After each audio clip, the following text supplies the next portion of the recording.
Hey, Crest Hill Middle School family community. My name is Sid Rundle. I'm your principal. And as you can see, I'm coming to you from not Crest Hill Middle School Commons, our lunch at cafegimatorium, but from my living room, because that's what we're doing these days. And as deeply disappointed as I am, it's what we do. So I wanted to make sure that I had a chance to connect with you, to welcome you, to say hi to you. More importantly, to just start to give you a little bit of a feel of what Crest Hill is about, what I'm about as the principal, and what the marvelous, phenomenal Crest Hill Middle School faculty and staff are all about. So I'll try to make this a little bit abbreviated compared to maybe if we were in person and I was addressing you in our commons, because we're all getting sick and tired of staring at screens and clicking on links. So let me just try to give you a few of the highlights again, so you can get a sense of who we are. For the most part, let me begin by saying this is my 13th year as the principal at Crest Hill Middle School. I guess you could probably blame 2020, the pandemic, on me, because this is my 13th year and maybe I'm responsible for this somehow, but I've been here for a long time. I began as a special education teacher at Crest Hill Middle School many years ago, back in the early 90s. I then moved around different middle schools in Highlands Ranch, mostly as a special ed teacher, sometimes as a staff developer, also as a literacy specialist, my favorite job in the world probably, and then decided to go over to the dark side, became an administrator, and found my way back to Crest Hill Middle School. I've been in Ranch View, Rocky Heights, Mountain Ridge, and back to Crest Hill, because you sort of have to do damage practicing and doing it wrong before you come back and do it right. And at Crest Hill, that's what we're doing here. So I have a passion for young adolescents. That's what you need to know about me.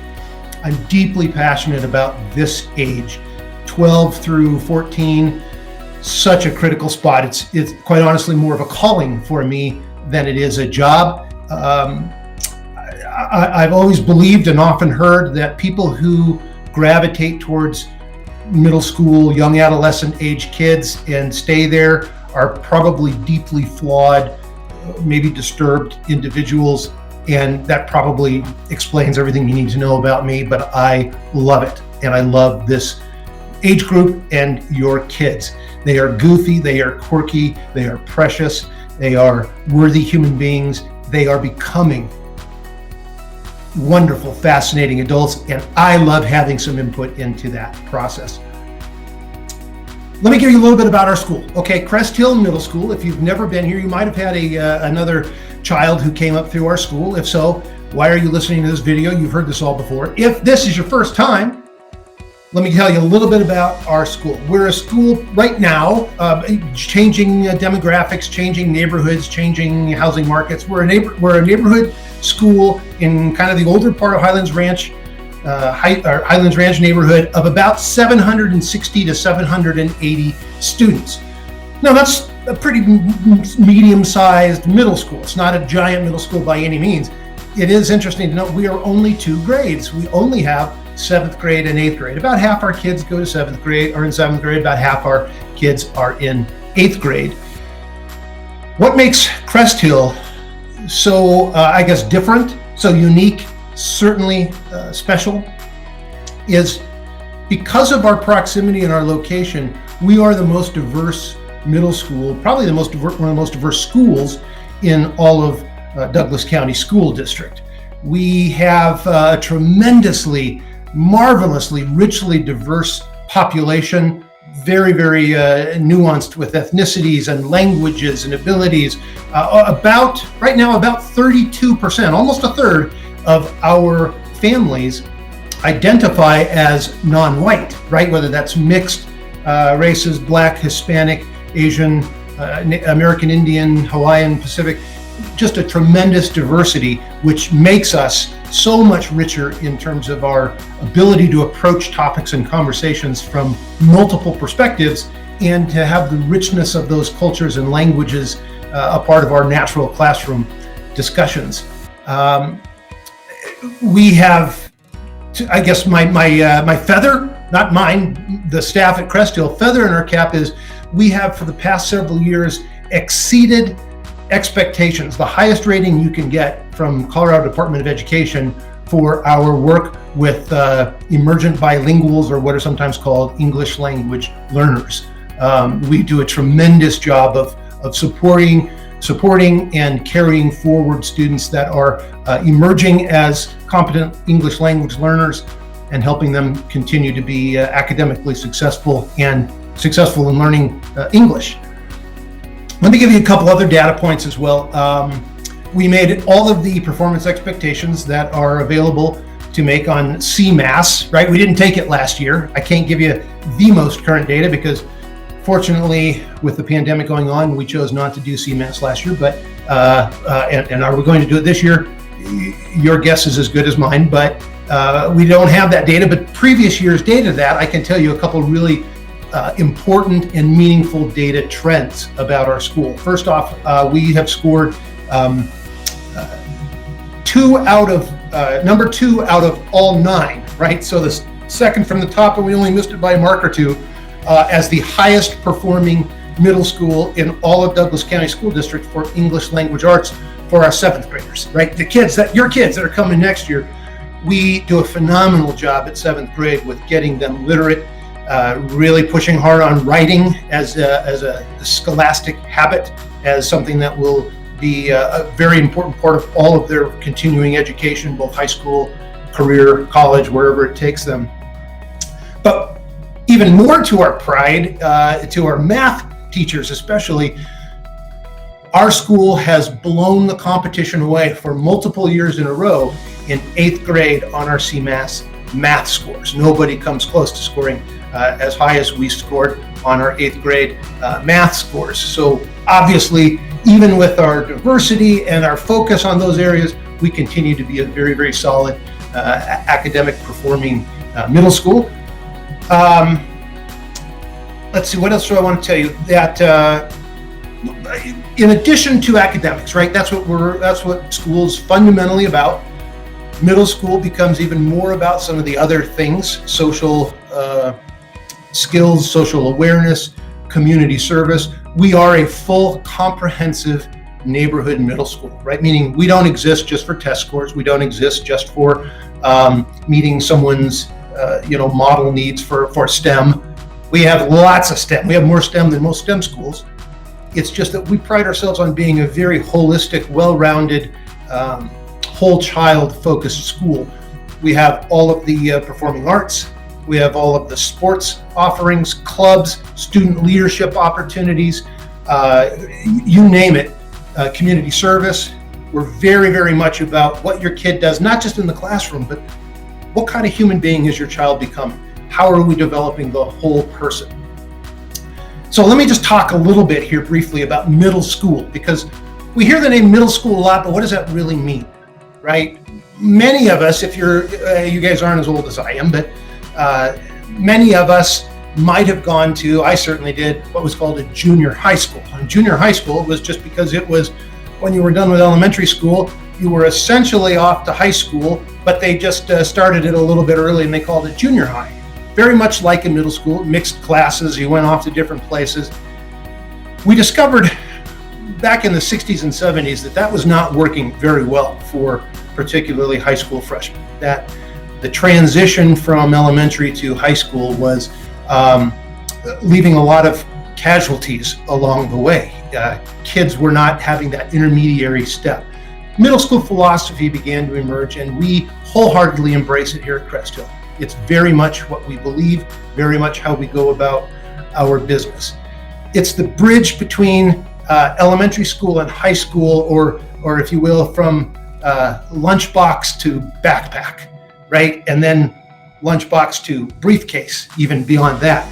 How do we help kids make that transition in a more elevated, rigorous, increased autonomy, elevated expectations, but still within a relatively safe environment to learn how to do those things, knowing that as humans, we learn things mostly by doing them wrong first.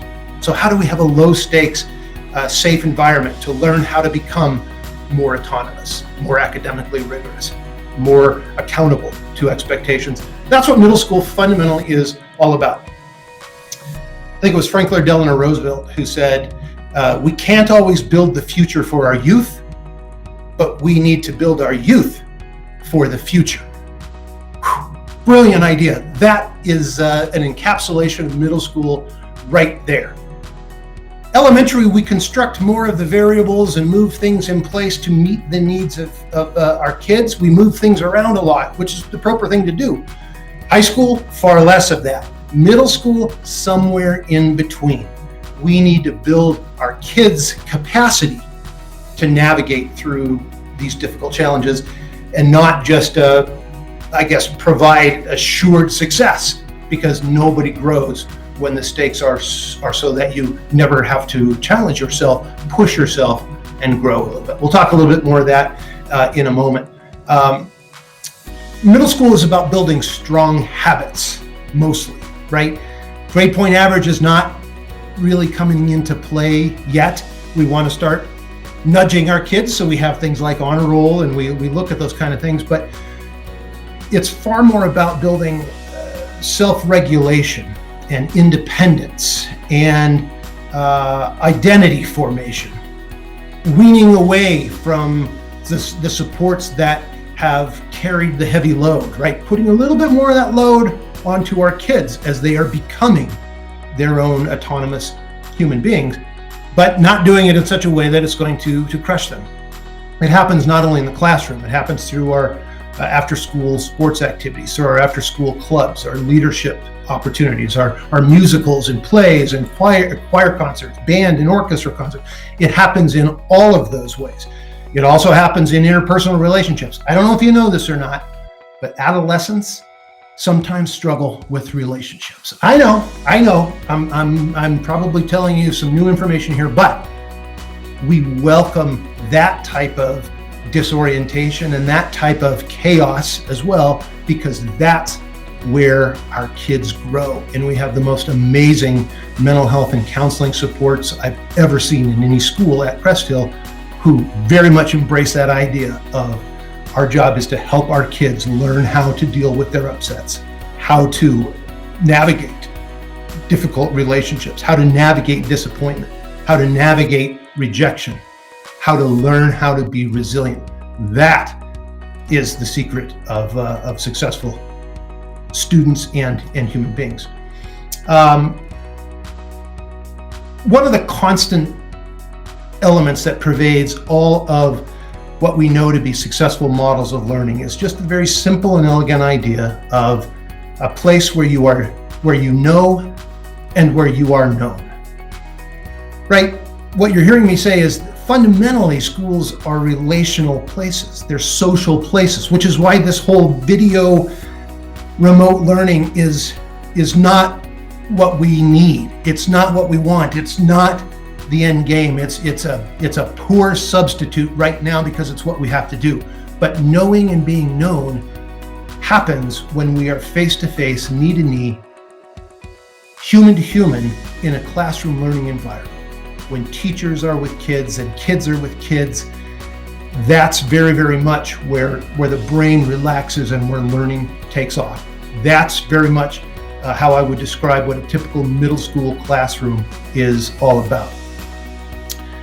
Crest Hill is essentially, if you want to think of it, I want you to just sort of for a moment, if you're a literary person, I want you to think of Hogwarts, right? Believe me, there's all kinds of magic and hocus pocus that goes on around here, but I'm more talking about Crest Hill is a large school that contains smaller schools within it. We call them teams. Sometimes they're called families, units, but we have 6 small schools within our larger school that your child will belong to. They will get sorted in to one of those teams, and it is a sorting process that happens through just pure randomization of our computers. Your kid will end up as either a 7th grade navigator, or they will end up on the Trekkers team, or on Team Explorers. And in 8th grade, they'll go to Horizon or Legend or Summit. 6 teams within our school. The teams are about 130 students each. The idea here is that kids will be known intensely and intimately by the teachers that make up that mini small school, and they will know well their role, their relationship, their affiliations on that team.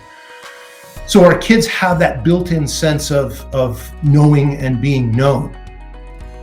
They will then also branch out from their team or from their family to take other elective classes and math classes that will mix the teams together. You might have kids from Team Trekkers, Navigators, and Explorers in this same math class, or this art class, or this STEM lab, or in the library mixing together. So there's this ebb and flow of mixing and coming back to a family grounding that very much is the middle school model, and what we believe is what makes it so successful for our students. The core classes that your kids will all take are language arts, social studies, science, and wellness. That makes it, wellness is what you and I used to call PE and health. We integrate those two and make it a holistic wellness approach. They will then go off team for math so that we can differentiate a broader continuum of math to meet the needs of kids. And then they will also take a couple elective classes, things that they may have chosen and things that frankly they didn't choose but didn't work in their schedule. So suck it up, Buttercup, you're going to learn art. And you're probably going to find you have a passion for it. Or at the end of a semester, you can still hate it. That's okay. That's part of learning how to be autonomous and a developing human being. So that's a little bit of just kind of the overview, high overview of a middle school model. I want to talk a little bit about journey learning. You might have heard this term. You see it on our banner outside. You see it on my letterhead. Journey learning is a model we've developed at Crest Hill. We didn't buy it, we didn't purchase it, we wrote it. We're writing it now. Your kids will help us write it. Journey learning is what we believe is the instructional educational model that your kids deserve, that we want to provide for the future generation. So let me just give you a very high level description. Journey learning, as we call it, it's the deepest belief in our value that kids deserve, they deserve this form of education. We as adults owe it to our kids to provide for them an experience that's very intentional and very purposeful. It's what we call journey learning. It's the process of learning is, of course, always characterized, and I think we can relate to it as being somewhat of a journey of the mind, a journey of spirit. Certainly, journeying through adolescence is a journey, right? They're going somewhere. It's not a way station. You don't stop there. They're emerging teenagers. We call them tweeners. They're not there yet, but they're almost there. It's an especially critical time of discovery. This part of the journey is in large part what will shape so much of their futures. And we take it very seriously. They're no longer little children, but they're not yet full-on adults. The clay is still very moldable, and we see that as a critical opportunity in this journey to be there for our kids. Everything we do at Crest Hill, we do because we take seriously the idea that it's our job to partner with you in building sturdy human beings. You'll hear that over and over again. Our job, I'm not a big mission, vision, banner, motto kind of guy. That stuff is overdone. Keep it simple, stupid. Keep it simple, Sid. Kind of the same idea. We build sturdy human beings. And so we take seriously, what does that look like? What does that mean in our daily work to build sturdy human beings? Being human beings that are grounded, that are capable, resilient, people of character, people of purpose, able to navigate a shifting and unpredictable and confusing world, a world that they are very much inheriting. We call it journey learning. It's not a recipe. It's not just a series of check boxes or papers or assignments you give them along the way. It's a philosophical approach to what we believe about the conditions our kids need to be successful. So building sturdy human beings, we essentially try to bring it down to 6 fundamental ideas that we want to be found guilty of. If we're found guilty of doing these things throughout our work, every time we have to make a decision, every time we have to decide a budget, every time I have to hire somebody, anytime I interact with a kid or a family, we come back to these 6 principles that, again, we created and we're still defining. But if we do these things, then we will be hopefully found guilty of creating a journey learning school for your kids. The first is the joy of understanding, right? And by that, it seems kind of a simple platitude, but it's that idea that schooling and learning is ultimately and intimately a joyful endeavor.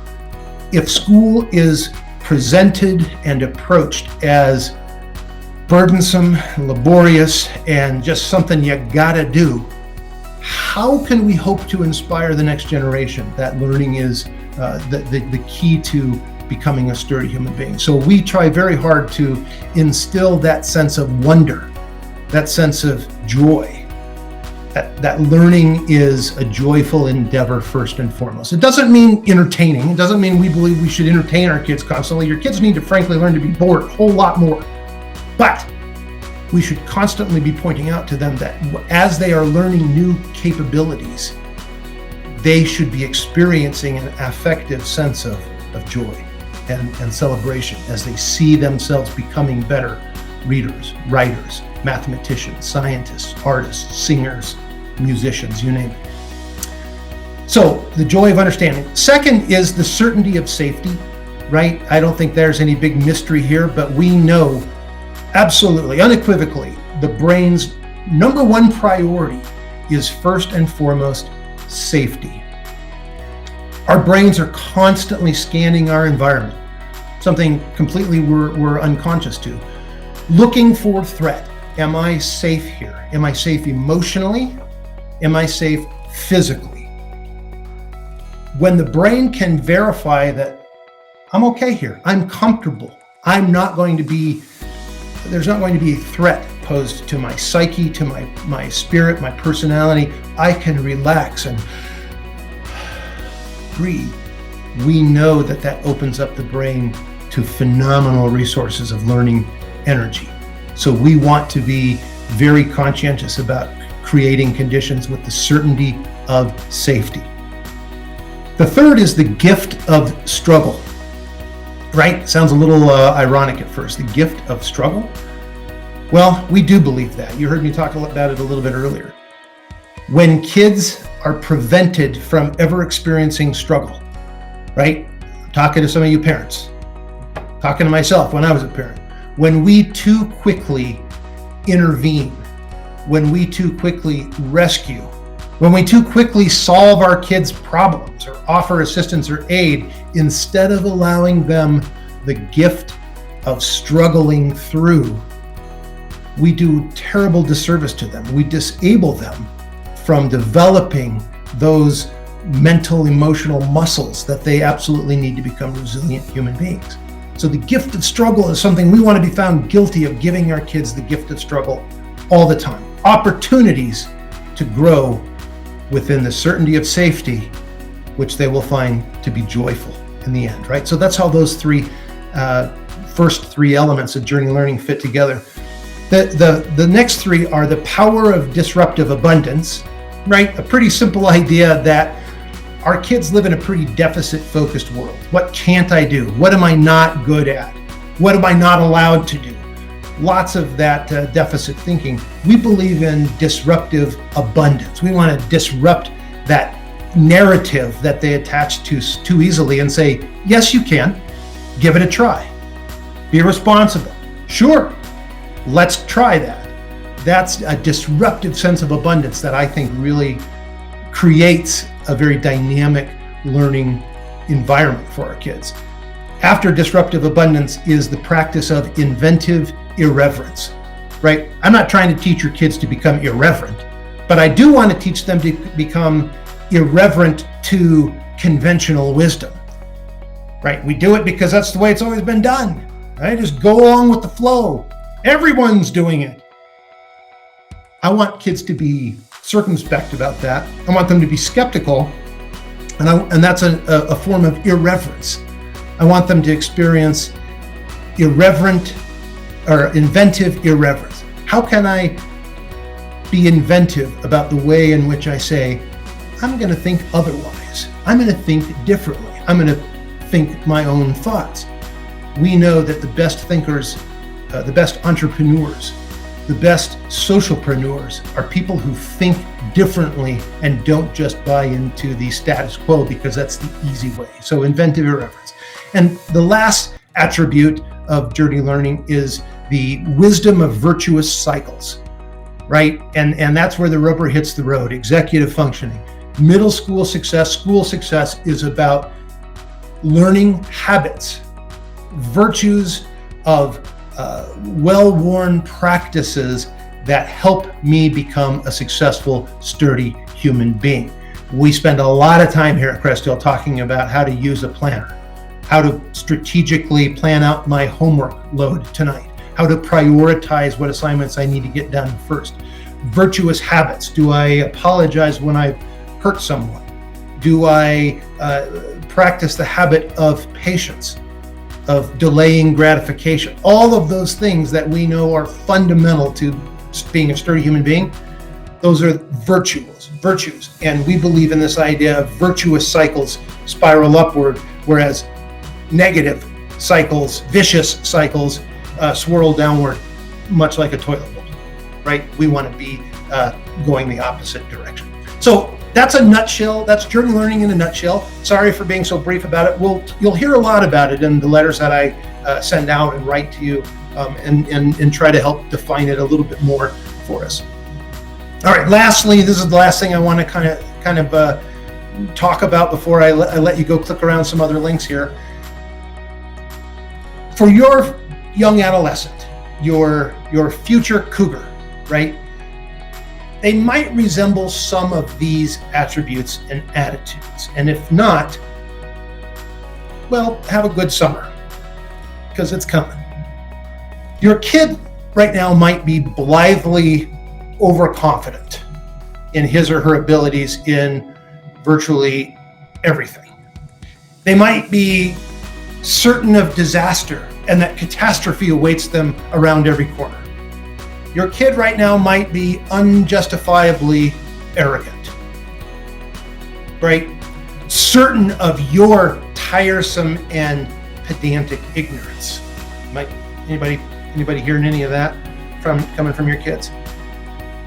Deeply insecure, irrational, impulsive, impatient. Some days they're sweet and low, and some days they're hot and spicy. You never know what you're going to get. Combative, distracted, self-absorbed, egocentric, right? Again, this is why I love this age group.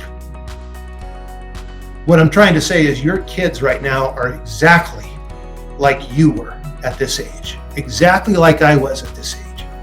The difference is in journey learning, if we can create the conditions where we can harness and mentor that so that we can equip your kids, empower your kids, and then unleash your kids as sturdy human beings, then we've done good work. Then we're doing good work at Crest Hill. Guys, welcome to Crest Hill. We are here to support you. We are so far from perfect. We make mistakes all the time. We will work with you. We will apologize. We'll repair. We'll ask you to give us grace and patience. When we partner together to build sturdy human beings, we will see great things. And at Crest Hill, we're all about partnering and transparency. So welcome, Cougar Nation, and can't wait to meet you in person where we can talk face to face and have real conversations. All right, go ahead and click on some more of the offerings. I'm going to shut this off and get you into some more interesting stuff.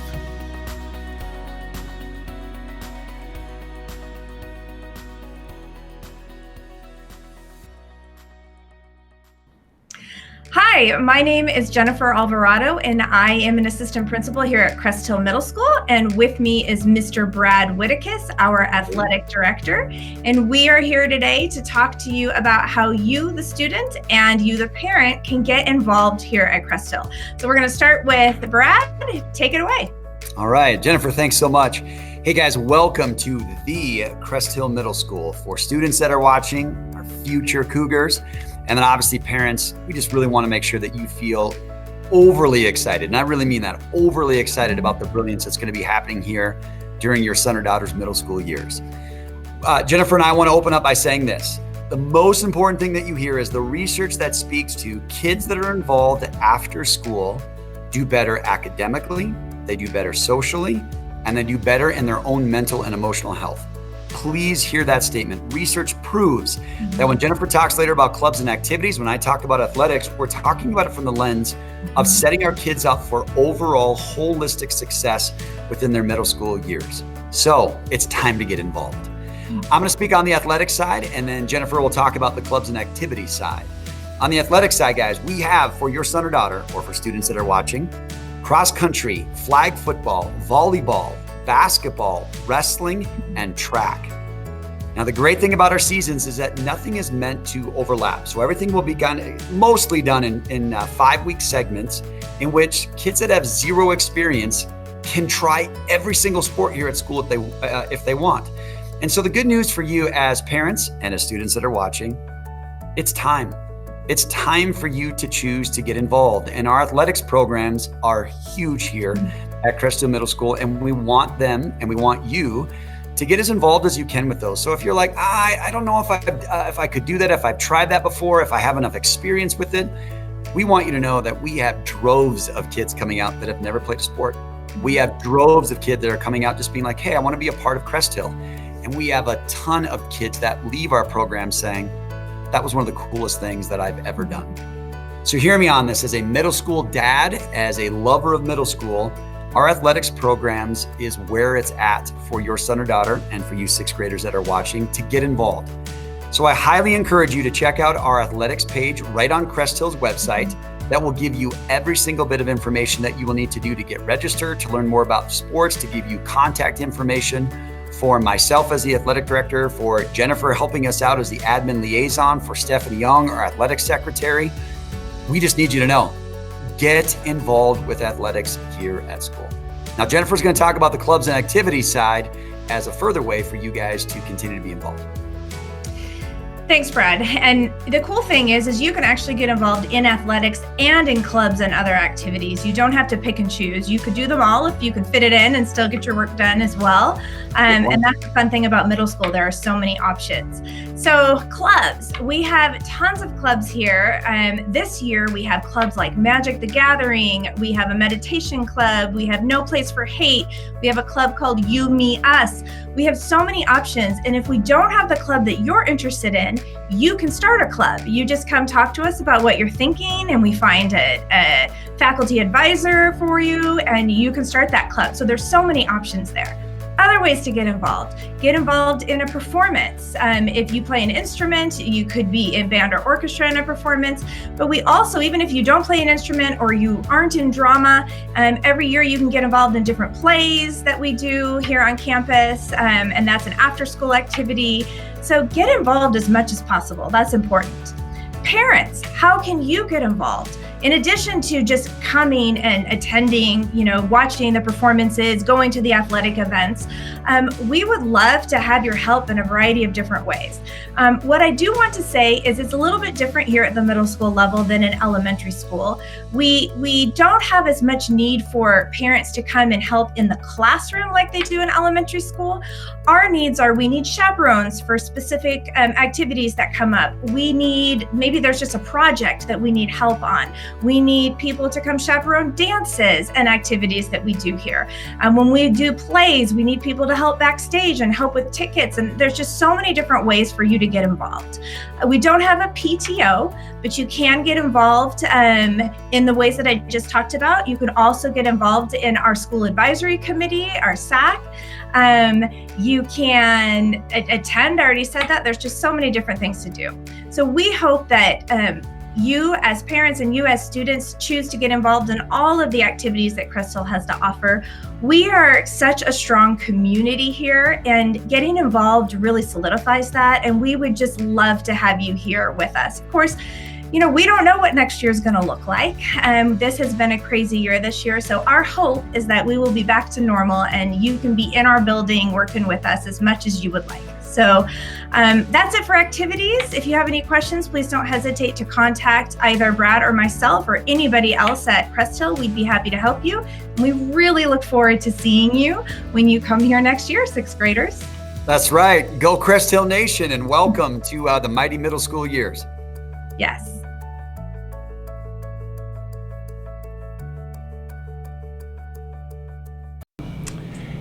Hey, incoming 7th grade parents. My name is Mike Risden. I'm one of the counselors connected to the Horizon and Explorers teams this year, and just wanted to be able to reach out to you and give you some insight or information pertaining to our orientation program known as New Beginnings. Please save the dates. If you are interested in participating, we are going to be having New Beginnings August 4th, which is a Wednesday, through Friday, August 6th. So 4th, 5th, and 6th. We're going to have 2 sessions, a morning session for about 2.5 hours, and we will also have an afternoon session. You can go on to MyBucks and being able to sign up for it. Early bird special is $65 right now until the end of March, and after that it will be $75. Your students will be able to have an opportunity to be able to work with our web leaders, where everybody belongs, and they will be the ones kind of, running the show, along with having the chance to be able to meet some of our teachers that are going to participate in this. We've got a lot of fun games and activities, be able to look around the school, be able to get their schedules early, be able to find their classes, and hopefully, after all this stupid COVID stuff, we'd be able to use our lockers, and so being able to figure out and manage our lockers and being able to find class locations, understand what the school's all about, and be able to start developing some friendships a little bit earlier, just prior to school starting. So remember the dates, August 4th, 5th, and 6th. Please make sure that you get your kid involved with this, because with an incoming 7th grader, we think that this transition program, orientation program, makes life a heck of a lot easier for kids to be able to navigate their first year here at Crest Hill. We look forward to it. We have a lot of fun, and we have a lot of activities. And at the same time, you're also going to have an opportunity to be able to participate in what we call parent connections at the same time that your student is involved with, say, the morning session. On the last day, which will be Friday, August 6th, we will have 2 different sessions, either in the morning or afternoon, that Mrs. Whittakis will be running the show to be able to answer any questions that you might have with regards to what is middle school all about and what to expect throughout the year. So we look forward to seeing you guys. Can't wait to see everybody back into the grand scheme of things and have a full load of kids, and we're really looking forward to it. So until then, you guys have a great time, stay safe, and we'll see you soon. Hello, future Cougars. How are you? My name is Mrs. Chambers. I am currently the 8th grade assistant principal here at Crest Hill Middle School, and I am so excited for you to come to our school. It is the greatest school on earth. We are a wonderful feeder area. Our 6th grade teachers have told us so much about you, and we just cannot wait to get you in here, and we can't wait to meet you and start our 21-22 school year. So I today would like to tell you a couple of things just to keep you in the know. First of all, definitely go to that New Beginnings, because that's going to give you all the facts that I probably will forget to tell you right now. But here's a couple things. First of all, my favorite subject of all time, which is lunch, food. Who doesn't like food, right? This year, it's a little different. We definitely have abided by the COVID rules of distancing, taking our masks off just for when eating, but we're hoping that all goes away. So what I'm going to do is explain what we normally do. So normally we have kids with a 7th grade team and an 8th grade team. And you don't normally have to sit on one side or the other. You could sit with whomever you like. So you might meet friends in your elective classes that are 8th graders, and you might meet friends that are 7th graders, or both. Wouldn't that be awesome? So you could sit wherever you want. There's no assigned seats. To get a lunch, if you're buying from our school, you do need your ID, and you just scan your ID on the scanner, and Mr. Mitch checks and says hello to you, and then you just go off on your merry way and eat your lunch with your friends and talk about, great things like how awesome your teachers are, how great the admin team is, things like that. Just kidding. What you can also do at lunch is go outside. So we've definitely been taking advantage of it this year. We usually go out in any type of weather. So if you're willing to go outside and you really want to get some fresh air before your next class, we'll take you out there, absolutely. So bring a jacket, and kids usually store their jackets in their lockers. Another thing we have is a snack bar, and let's say you don't want a full lunch, but the lunch you packed is not looking so good, and you want to add something to the lunch, you're welcome to get, a bag of chips, maybe an Izzy, maybe an extra water to take back to class, because we do let you have water in water bottles in class. Not Izzy's though, sorry. All right, so 3 lunches. The first lunch is called breakfast. It is pretty early because we have to fit so many people in that cafeteria throughout the day, and we need time to clean up and sanitize. So that's breakfast. Usually starts about 10:30, so that's an early lunch.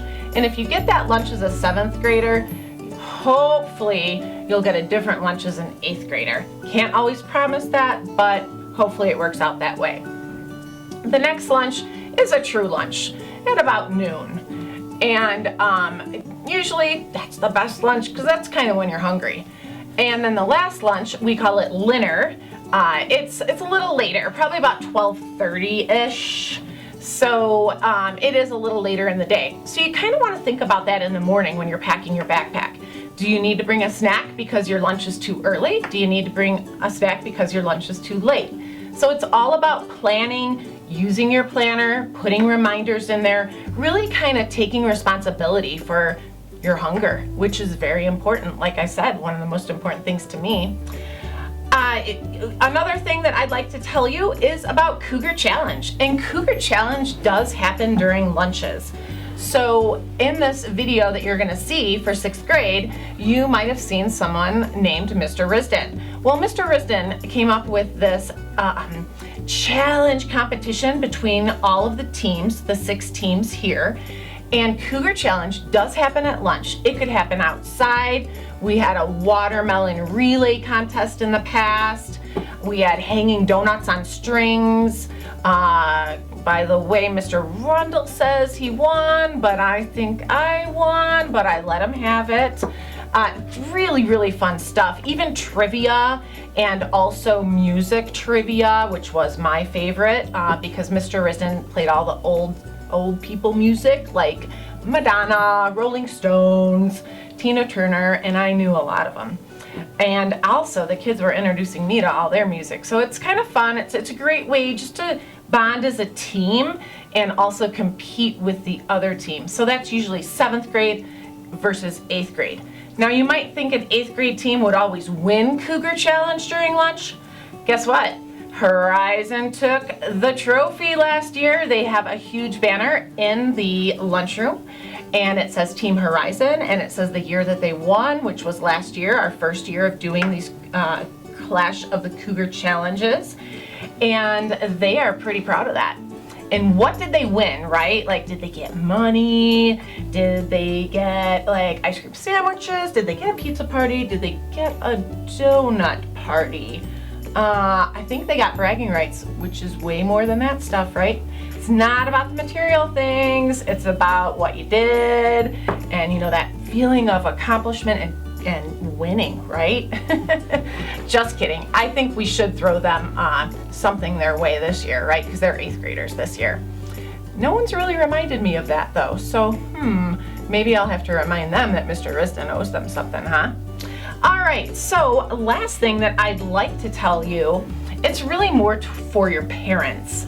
So your parents have been with you from, birth, let's say, many, many years ago, all the way up to now into your elementary school.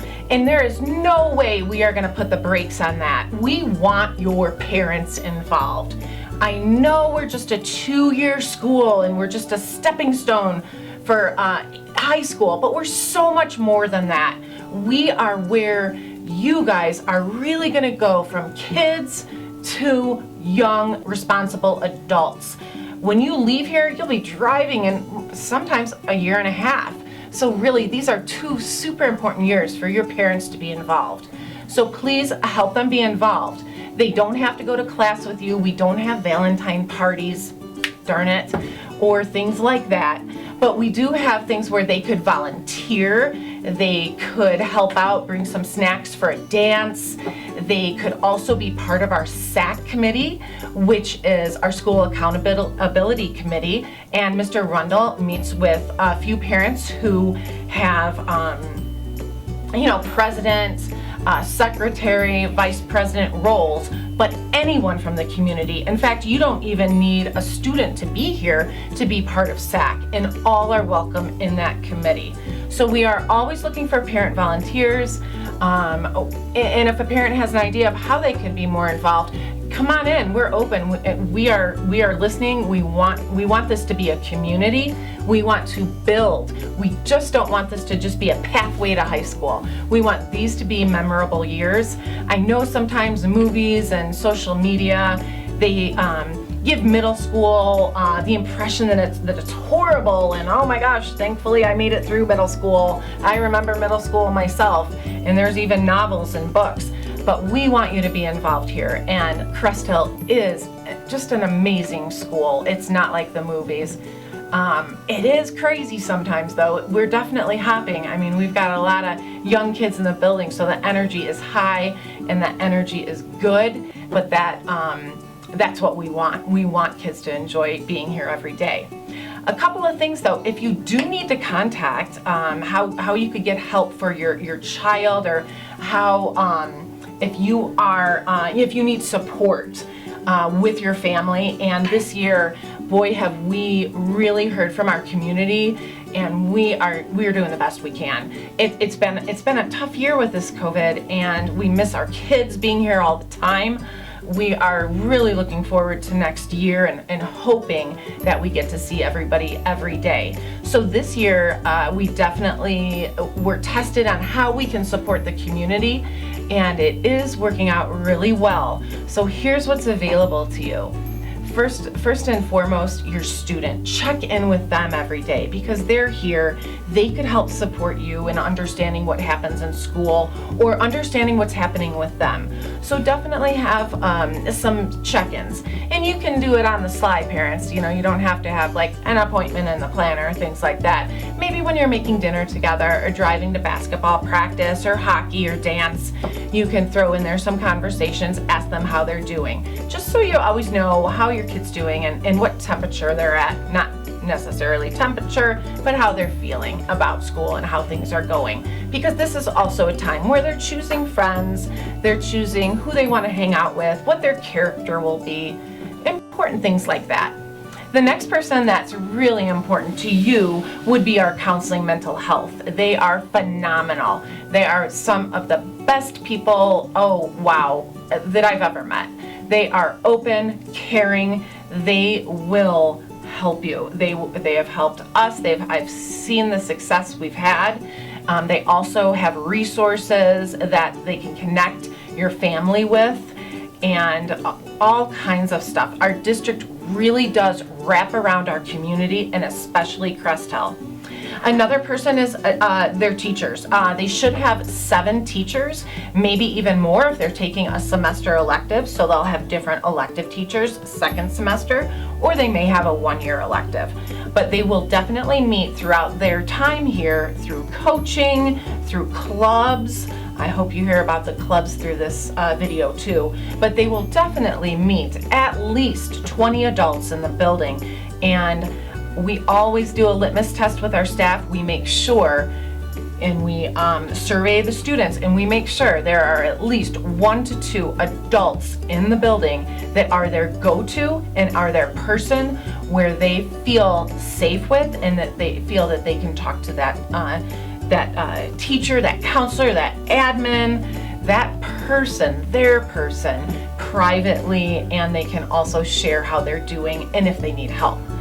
Other people, besides teachers, who, I mean, why go further, right? They're amazing people. Our admin ourselves, Mr. Rundle, myself, Mrs. Alvarado, we are open as well. So please make sure you reach out to us. We sure love hearing from your families. We definitely want students to start to advocate for themselves, but that doesn't mean we're shutting families out. We still want you to be part of Crest Hill.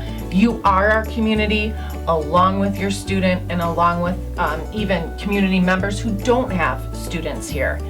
So again, I can't wait for you to be here. Crest Hill is the best hill, and we say, hell yeah!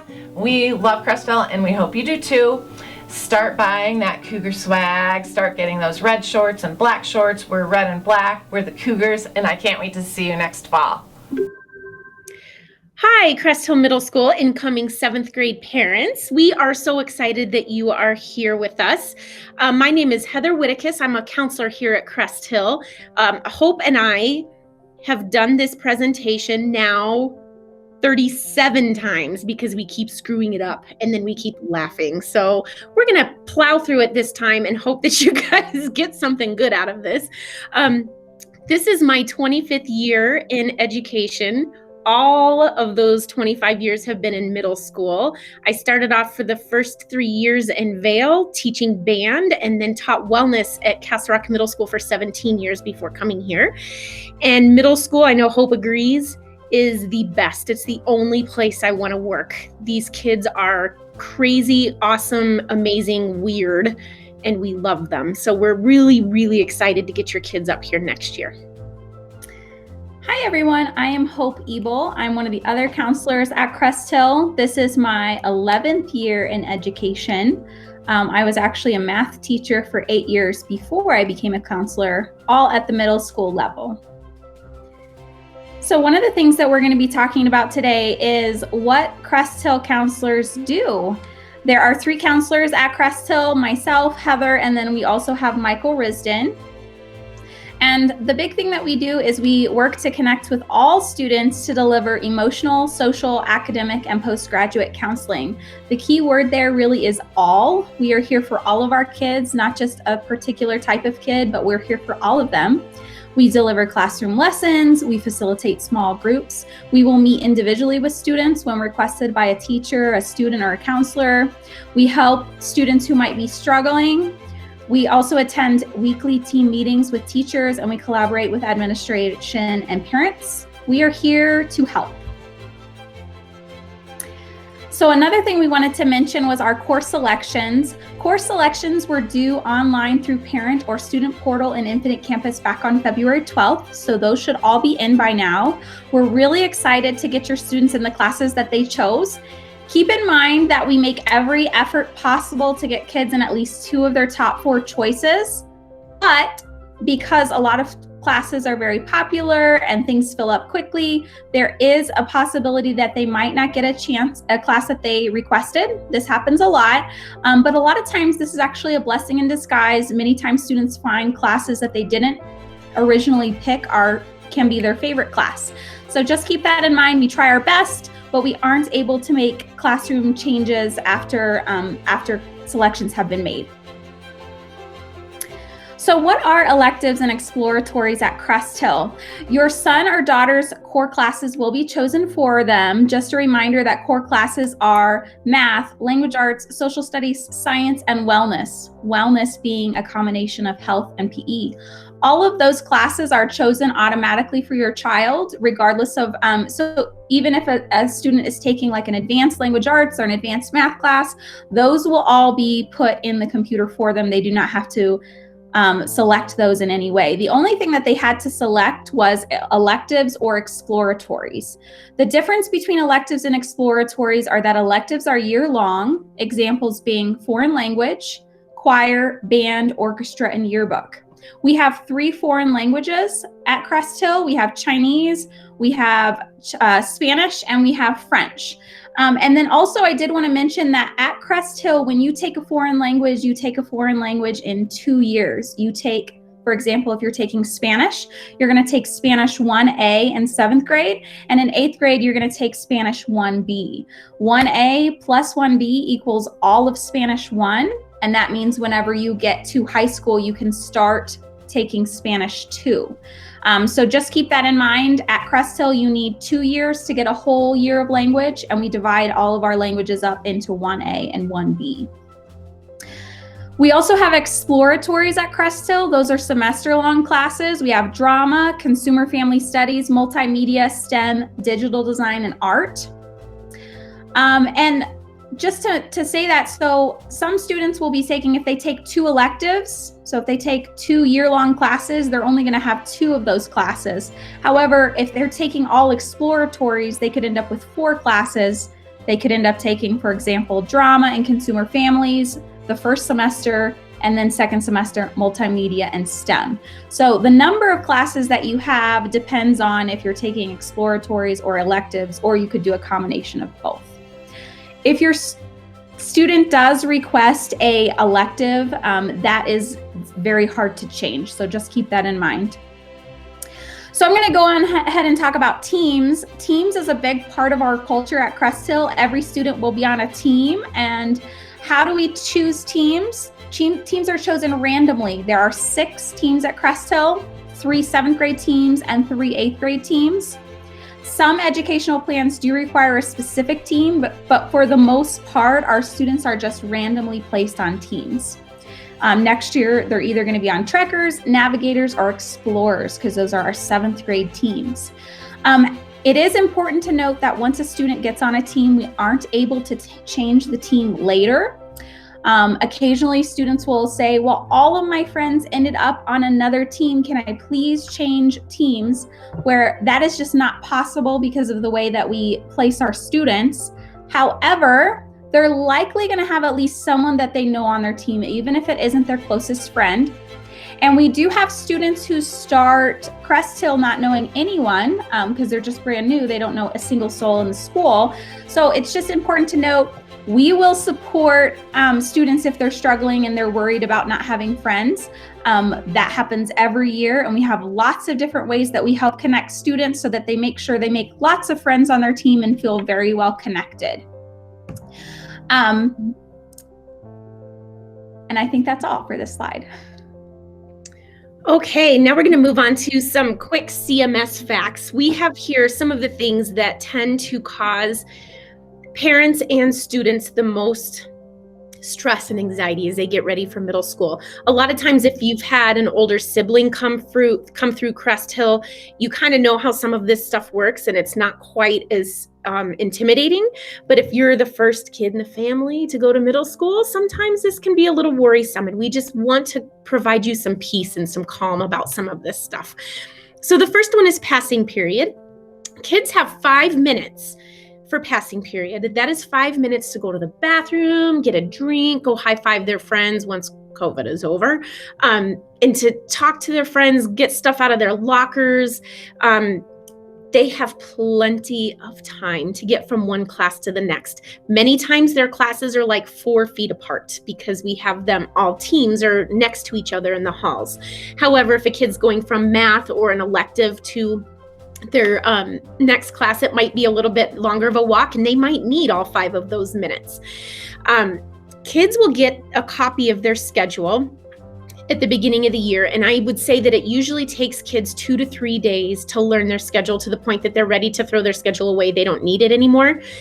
I think a lot of times kids come through thinking it's going to take them 6 weeks to learn where all their classes are because it's such a huge building and we have stairs, there's an upstairs and a downstairs, and it seems intimidating for kids. And really, once they get in here, they're like, it's not that bad. We figure it out pretty quick. That first week of school, we have adults and web leaders, which are 8th grade leaders, everywhere in the halls helping kids get around. And we don't count tardies that first week. We just want kids to feel comfortable and get to class. So they don't need to worry about that. The first day of school is just 7th graders and our 8th grade web leaders. So they don't have to navigate the halls with a whole bunch of kids who already know what they're doing. They're with a whole bunch of kids who already don't know what they're doing. They're going to get help on that first week. So nothing to worry about there. Lunch is another thing that I know causes kids a little bit of anxiety because they don't know where to sit. They don't know who to sit with. And it's a social period. And it's sometimes a little scary to know where I'm going to go and who I'm going to sit with. Kids have, when they come into the cafeteria, about 10 minutes or so to eat, and then they have 25 minutes for lunch, so they can take the full 25 minutes. But after 10 minutes, we do allow kids to go outside if they would like. So some kids will eat in that 10 minutes and then go outside and run around and play football and hang out with their friends in the sunshine. And on nice days, we even allow kids to sit outside to eat their lunch. A full lunch is $3.10. And we have a lot of a la carte items too. We have a snack bar. So I would encourage you guys, parents, to get on that Nutrition Services website every once in a while because you can see what your kids are buying. So you can see if they're living off of cookies and Cheetos, which they shouldn't be. The kids also have a lunch number that they will use to type into the computer when they come through the lunch line. Their lunch number is the exact same lunch number they had in elementary school. They don't have to learn a new number. It's the same number that they'll have all the way through high school as long as they stay in a Douglas County school. The first day of school, another nerve-wracking one. Some of you are wanting to drive up and kick your kid out of the car and say, sayonara, have at it, you're going to do fine. And some of you are like, where does my kid go? I don't know what to do. How does this work? So we meet outside as an entire school on that first day. The whole 7th grade group of kids, we meet outside, we play music. All of our teachers are outside running around saying hi to kids, connecting people with different friends. We then go inside as a whole entire 7th grade group to our gym, where we say the Pledge of Allegiance, and then Mr. Rundle gives us a pep talk and we get all excited about school. And then kids connect with their PAWS teacher where they're going to go in to the, leave the gym and go into their PAWS class together. They'll travel as a group so that they know exactly where they're going. So calm about the first day. We totally got this.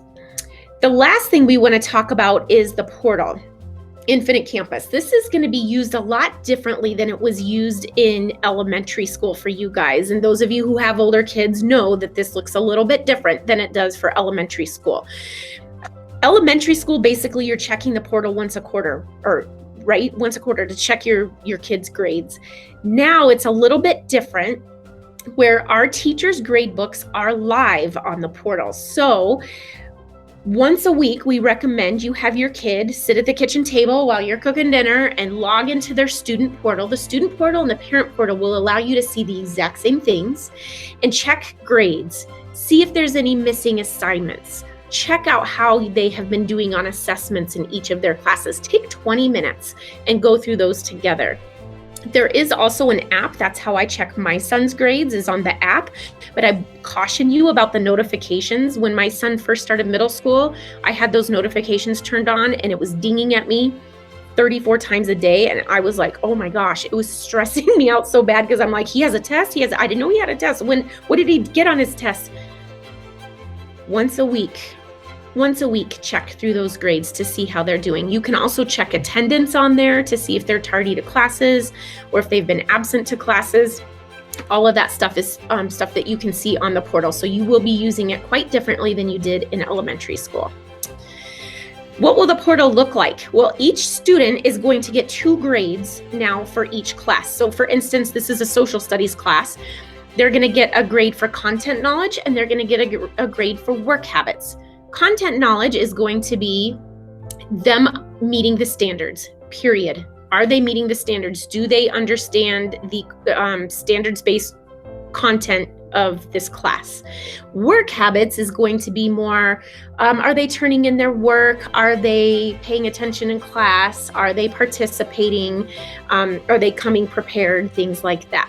So you can see this particular student had 3 grades in content knowledge, and they got a 2 on all 3 of those. We have a 4, 3, 2, 1 scale. For work habits, this student has turned in 2 of their assignments. Well, 2 of their assignments are missing, and 1 of them was turned in late. So we wanted to show you what it looks like when an assignment is missing. There's an asterisk, and it says missing, and it's in big red letters. So you should be able to see it pretty easily. So this is kind of the thing that you're looking for when you're checking in the portal once a week to see what they're doing as far as their grades go. One other thing I did want to mention too is that we will have a new beginning session for kids, for 7th graders and new 8th graders, that will happen in July. And we really encourage you to sign up for that. I know Mike Risden is talking about that in his session. So if you did not listen to his session, I will go back and listen to it. It allows all of our students to come into the building for 3 days prior to school starting so that they can get their schedule and walk around and meet some teachers and meet some friends. It just really helps to bring some calm to them before school starts. If you can't, because you already had a family vacation planned, it's no big deal. They will still be okay. Everybody will be fine. But it is a really good opportunity for kids. The most important thing that you guys know is that we love our kids. We genuinely and truly love our students. And every year it's exciting when we get the new ones, and we cry when the 8th graders leave at the end of the year. We get them for just a breeze of 2 years, but we're here if you need us during that time. Reach out and ask for help if there's something we can do. If something's not right, let us know. Email the teachers, email your counselor, call us. We promise we want to take good care of you and your kids, and we need to know if something's not right. Otherwise, we are so excited to have you guys start with us next year. We can't wait to have you here. Thank you guys so much for being here with us.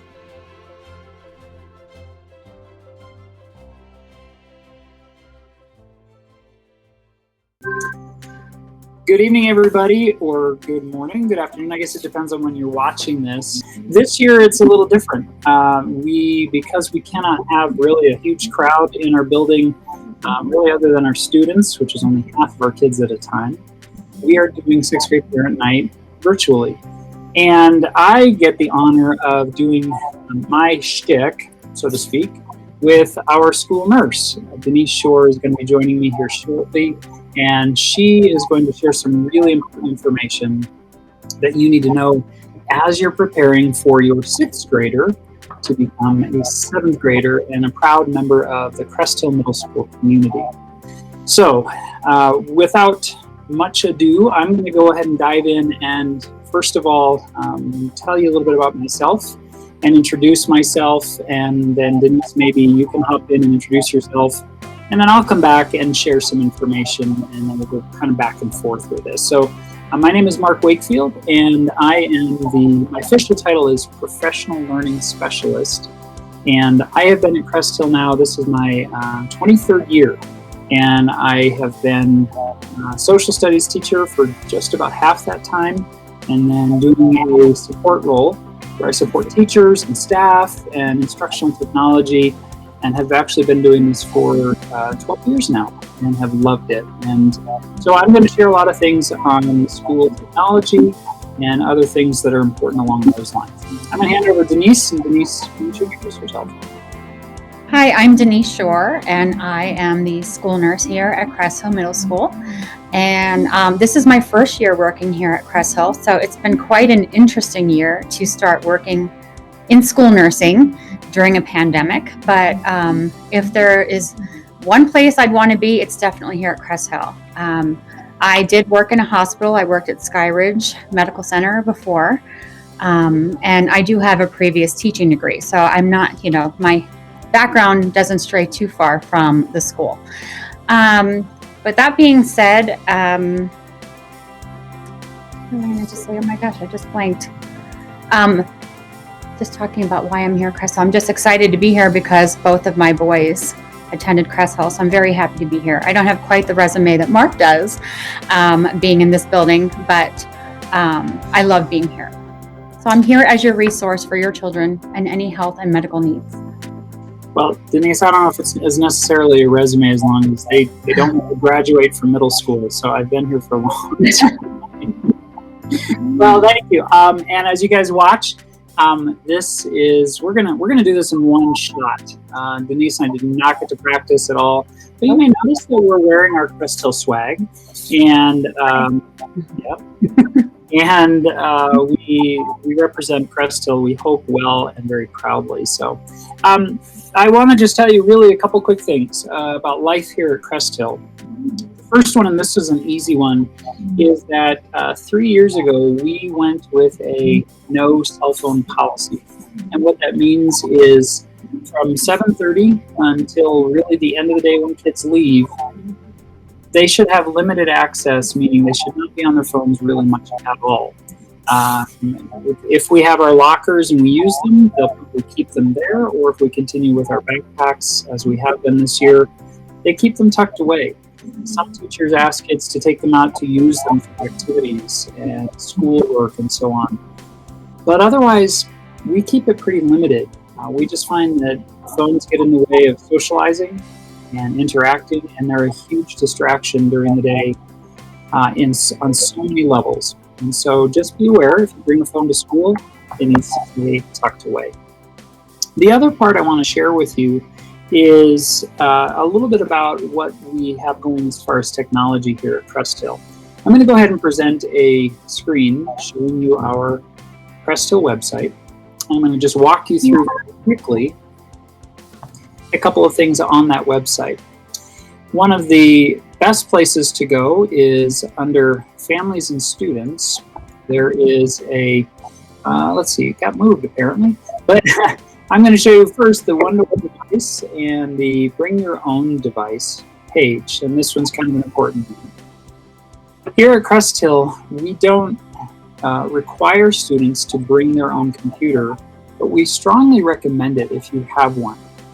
And we also have included information here about purchasing in this case, a Chromebook, kind of with district backing. You get the best deal, you get the best warranties and so on if you kind of follow some of this. The Chromebooks really do pretty much everything you need your student to do, and they're pretty durable and they're not nearly as expensive as some other machines. But knowing full well that you either have your backpack with you or a locker to use, devices stay safe during the entire day. If you are going to borrow a computer from us, there's material here at the bottom on our one-to-one initiative, meaning if you cannot or are not planning on bringing your own from home, you need to go through each of these areas, complete a technology agreement, and then read some 101 information on using your computer here at school. We often have kids use them for various things in classes. It's not every day, every class, all the time, but it's a really great way for us to connect, particularly if teachers are using Google Classroom or Google Meet, as they have been, or if they share electronic documents and want kids to work that way. There are also other resources from district as far as technology support, and I will be adding those onto the website. And you'll get an opportunity to find some other material that you may need for getting your kids working well with the technology in the district. So if you have questions about any of the technology pieces or the cell phone policy, please feel free to email me at mdwakefield@dcstk12.org. And I'm going to turn it over to Denise for her to share information from her perspective. Okay, so I'm here to cover the health needs of your students that they will require while they're here at Crest Hill.